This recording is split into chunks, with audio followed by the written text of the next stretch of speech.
En ce moment, en Chine, Toyota vend une voiture appelée la BZ3. Elle repose sur l'architecture ITNGA de Toyota, les mêmes bases que sous plusieurs électriques Toyota dans le monde. Mais sous le plancher, la batterie vient de BYD et d'après les reportages, une partie du moteur et du matériel de contrôle électrique aussi. Laissez ça pénétrer une seconde. Toyota, la compagnie qui a pratiquement inventé l'hybride moderne et transformé fiabilité en trait de personnalité, construit des voitures main dans la main avec un rival jusqu'aux pièces qui font réellement avancer la chose. Et pas n'importe quel rival, BYD est la compagnie qui mange le pain de tout le monde dans le monde des électriques depuis quelques années. Tesla compris certains trimestres. Alors pourquoi un géant comme Toyota, avec plus de cash, plus d'usines et plus de muscles d'ingénierie que presque n'importe qui sur cette planète, irait frapper à la porte de BYD et demander de l'aide? Est-ce Toyota qui brandit le drapeau blanc? Ou est-ce Toyota qui fait quelque chose que Renault et Peugeot n'ont pas encore compris? Entrons dans le vif du sujet.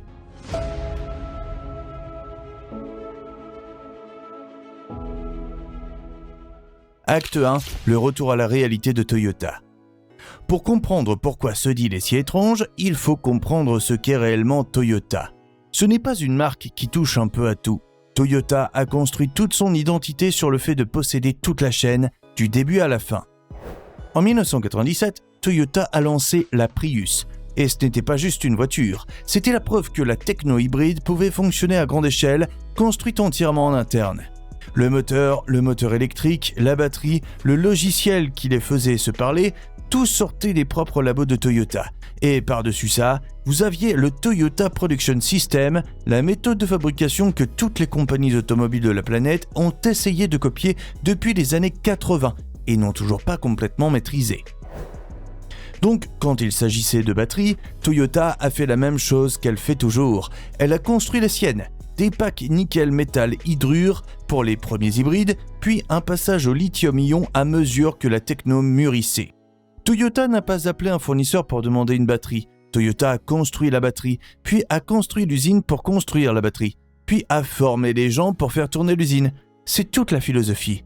Posséder la technologie, posséder le processus, posséder le résultat. Mais voici où l'histoire bascule. Les électriques ne sont pas des hybrides, les maths sont complètement différentes et Toyota, malgré tout son génie de fabrication, s'est fait prendre de court. Pendant que Toyota continuait de parier sur les hybrides comme techno de transition sûre, la Chine avançait à un rythme que personne au Japon ou en Europe n'a pleinement respecté avant qu'il ne soit trop tard. CATL et BYD n'ont pas seulement construit des batteries, ils ont construit des écosystèmes entiers autour de la chimie LFP, des cellules lithium-fer-phosphate qui sont moins chères, plus sûres et plus faciles à scaler que la chimie à base de nickel que tout le monde utilisait. Et ils ne se sont pas arrêtés à la cellule de batterie. BYD en particulier est allé vertical, contrôlant tout, de l'approvisionnement en lithium jusqu'au pack batterie fini. Exactement le genre de contrôle de chaîne complète pour lequel Toyota était fameuse, sauf que maintenant la Chine le faisait plus vite et moins cher. Pendant que tout ça se passait, les coûts de fabrication des électriques en Chine continuaient de baisser, année après année, pendant que le Japon et l'Europe restaient essentiellement immobiles, encore en train de perfectionner la combustion et la techno-hybride que le marché chinois avait déjà dépassé depuis longtemps. Voici donc la version brute. Toyota a été tardive à s'engager pleinement dans les électriques, et au moment où Toyota a tourné le navire, la Chine avait déjà 5 à 10 ans d'avance sur le coût et l'échelle des batteries. Ce n'est pas un petit écart. C'est le genre d'écart qu'on ne ferme pas en travaillant plus dur. On le ferme en travaillant avec quelqu'un qui a déjà résolu le problème. Et c'est exactement ce qui fait que le partenariat avec BYD a du sens. Pas de la faiblesse, de l'arithmétique. Mais comprendre pourquoi Toyota a fait ce mouvement ne répond pas à la plus grande question que tout le monde se pose réellement. Était-ce intelligent? Acte 2, le mouvement qui ressemble à une reddition. Voici les faits, sans spin. Toyota et BYD ont formé une joint venture pour développer la BZ3 ensemble. La voiture repose sur l'architecture ITNGA de Toyota, mais BYD fournit le pack batterie LFP et d'après les reportages, le moteur et le matériel de contrôle électrique en dessous. FAW Toyota construit la voiture finie et la vend en Chine, où elle est sur la route depuis 2022. Asseyez-vous avec ça une seconde.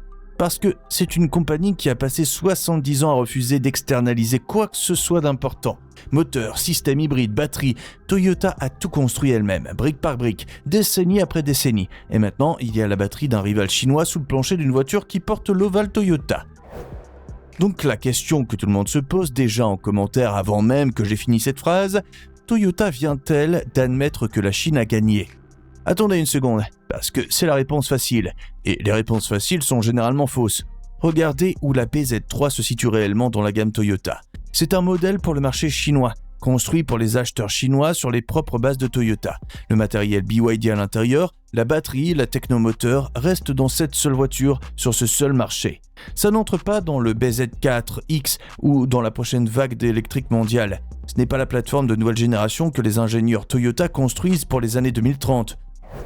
Comparez ça à ce que Toyota fait partout ailleurs, ce n'est pas Toyota qui donne l'ingénierie de la Camry. Ce n'est pas Toyota qui externalise la plateforme de la Corolla.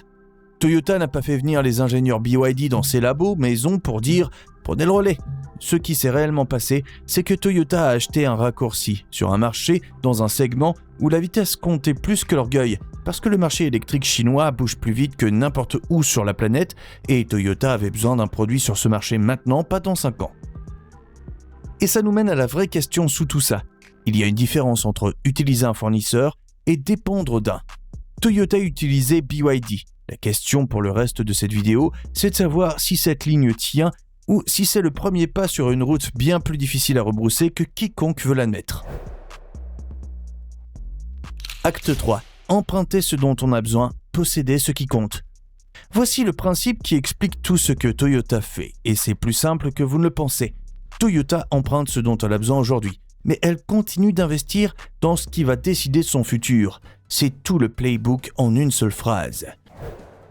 Alors qu'est-ce que Toyota refuse de céder ? Les batteries solid state, pour commencer. Toyota travaille sur cette technologie depuis des années maintenant, visant une production plus tard dans la décennie. Et elle ne laisse BYD nulle part près de ça. L'architecture hybride de Toyota, le truc qui lui a rapporté de l'argent pendant presque 30 ans, reste aussi en interne. Pareil pour son savoir-faire de fabrication, le vrai savoir-faire physique de faire tourner une usine au niveau de précision de Toyota. Et sa culture d'ingénierie, la façon dont Toyota forme les gens, résout les problèmes, construit une mémoire institutionnelle, rien de tout ça n'est externalisé à qui que ce soit, chinois ou autre. Pensez-y comme ça. Si vous avez besoin d'un outil spécifique pour un job sur votre voiture, vous le louez, vous l'utilisez, vous le rendez.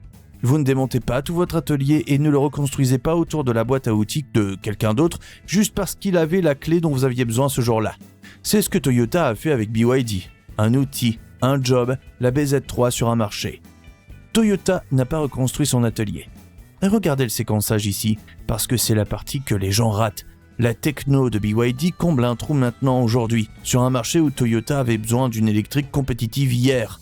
Pendant ce temps, dans les propres labos de Toyota, les ingénieurs travaillent sur la technobatterie qui va compter dans 20 ans, pas dans 20 mois.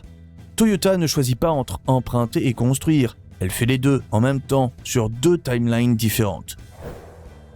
Emprunter ce dont on a besoin, posséder ce qui détermine le futur. Répétez ça si vous le devez, parce que c'est la phrase qui sépare un partenariat intelligent d'une reddition lente. Toyota n'a pas abandonné son futur à BYD, elle a loué un morceau de son présent. Et c'est exactement le test que Renault et Peugeot doivent se faire passer. Acte 4. Tourner le couteau vers la France. Clarifions une chose avant d'aller plus loin. La question n'a jamais été de savoir si les constructeurs européens devraient travailler avec la Chine. Ils le doivent probablement, au moins dans certains domaines, parce que prétendre le contraire n'est que de la nostalgie déguisée en stratégie. La vraie question est celle-ci. Quand vous travaillez avec la Chine, achetez-vous du temps ou donnez-vous la capacité de construire la génération suivante vous-même ? C'est la ligne qui compte et c'est la ligne que la plupart des gens ne se donnent jamais la peine de tracer. Soyons justes sur ce qui est réellement acceptable. Utiliser des cellules de batterie chinoises ? Bien sûr, c'est juste du sourcing. Faire un partenariat sur la technologie de recharge ? Bien sûr, personne ne possède tous les brevets de la planète. Acheter des composants à des fournisseurs chinois ? Bien, tous les constructeurs de la planète le font quelque part dans la chaîne. Utiliser de la capacité de fabrication chinoise quand vos propres usines sont tendues ? Aussi bien. Rien de tout ça n'est un problème en soi. Le danger commence quand le contrôle glisse une couche à la fois. et ça ne s'annonce jamais. D'abord les batteries, puis le logiciel qui fait tourner ces batteries, puis l'électronique qui gère toute la voiture, puis les moteurs, puis la chaîne d'approvisionnement qui alimente tout ça, puis l'architecture de plateforme réelle sous la voiture, et finalement l'ingénierie elle-même. Les gens qui savent réellement designer la prochaine à partir de zéro. Chaque étape a l'air petite. Ensemble, c'est toute la voiture. Maintenant, mettez Renault et Stellantis sous le même prisme.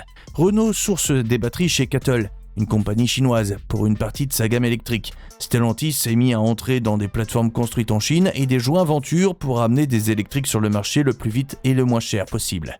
Ces deux mouvements, pris isolément, ressemblent exactement à ce que Toyota a fait avec BYD. Alors, de quel côté de la ligne se tiennent-ils ? L'outil l'outil ? Ou ont-ils juste laissé quelqu'un d'autre s'installer dans l'atelier ? Voici la distinction qui compte, et elle vaut la peine d'être retenue la prochaine fois que vous lirez un communiqué de presse sur un nouveau partenariat chinois. Partner avec la Chine est un outil, dépendre de la Chine est un piège. Et la partie brutale, c'est qu'ils se ressemblent à l'identique de l'extérieur, jusqu'au jour où il est trop tard pour rebrousser chemin. Conclusion.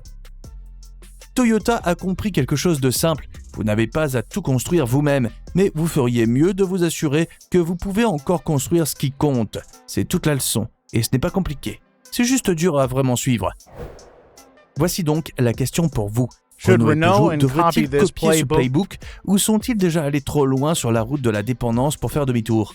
Laissez votre verdict en commentaire, abonnez-vous si vous voulez plus de combats comme celui-ci, et on se revoit bientôt dans le garage français.